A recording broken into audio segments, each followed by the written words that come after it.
ব্যস্ত সড়কের পাশে দিনের আলোয় অভিনব কায়দায় চুরি করা হচ্ছে সরকারি তেল। তেল পরিবহনের সরকারি পাইপলাইনের ওপর বানানো হয়েছে টিনশেড ঘর, আর সেই ঘরের আড়ালেই চলছিল তেল চুরি। বাংলাদেশ পেট্রোলিয়াম কর্পোরেশনের তেল পরিবহনের পাইপলাইন কেটে দীর্ঘ সময় ধরে চলছিল এ কাজ। চট্টগ্রামের মিরসরাই উপজেলার হাদির ফকিরহাট এলাকা। এখানে বাংলাদেশ পেট্রোলিয়াম কর্পোরেশনের ঢাকা চট্টগ্রাম তেল পাইপলাইনের ওপর প্রায় ১ মাস আগে গড়ে ওঠে একটি টিনশেড ঘর। বাইরে থেকে দেখলে মনে হবে আর ১০টা সাধারণ ঘর, কিন্তু ভেতরে লুকিয়েছিল ভয়ঙ্কর চক্রান্ত। স্থানীয় সূত্র জানায়, আমিরুল ইসলাম নামের এক ব্যক্তি ঘরটি ভাড়া নেন।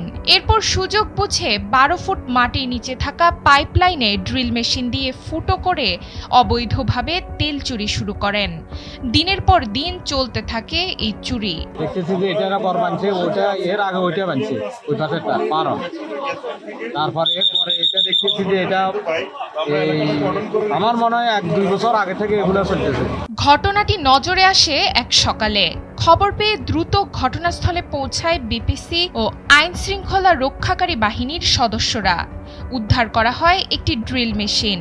এরপর পাইপলাইনের ক্ষয়ক্ষতির পরিমাণ নিরূপণ করা হয় ও শুরু হয় মেরামতের কাজ। টিনশেড ঘরের মালিক নূরজাহান জানান, ঘরটি ভাড়া দেওয়া হলেও ভাড়াটিয়ার কোনো ঠিকানা সংরক্ষণ করা হয়নি। এই সুযোগকেই কাজে লাগিয়েছে চক্রটি। রাস্তা আসলে আমরা তুলে নিব, এখানে যাইবে, আমরা তো জানিও না। উনি তো সব যেতে জানে, আমরা কি জানি?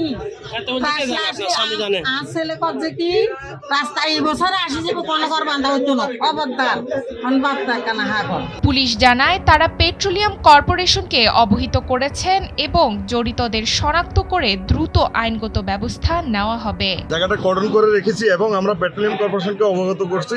ওনারা আসবেন, গ্যাস লাইন ওনারা লিক সারাবেন, বলছেন প্রয়োজনীয় ব্যবস্থা নেবেন। দীর্ঘদিন ধরে এখানে একটা চিনজি বা ২-৩টা চিনজি দাঁড়িয়ে থাকতো এবং ছোট ছোট ড্রাম করে তেল বিক্রি করতো। এটা আপনারা ইনভেস্টিগেশন কতটুকু পেয়েছেন? এ ধরনের এখন পর্যন্ত পাই নাই। এ ধরনের কোনো তথ্য থাকলে এবং আমরা এটা তদন্ত করে দেখবো, সত্যতা পেলে আমরা আইনগত ব্যবস্থা নেব। সরকারি সম্পদের নিরাপত্তা নিয়ে আবারও বড় প্রশ্ন তুলে দিল এই ঘটনা। ব্যস্ত সড়কের পাশে ঘর বসিয়ে চলছে তেল চুরি। প্রশাসনের নজরদারি আরও জোরদার না হলে এমন অভিনব চুরি কি থামবে?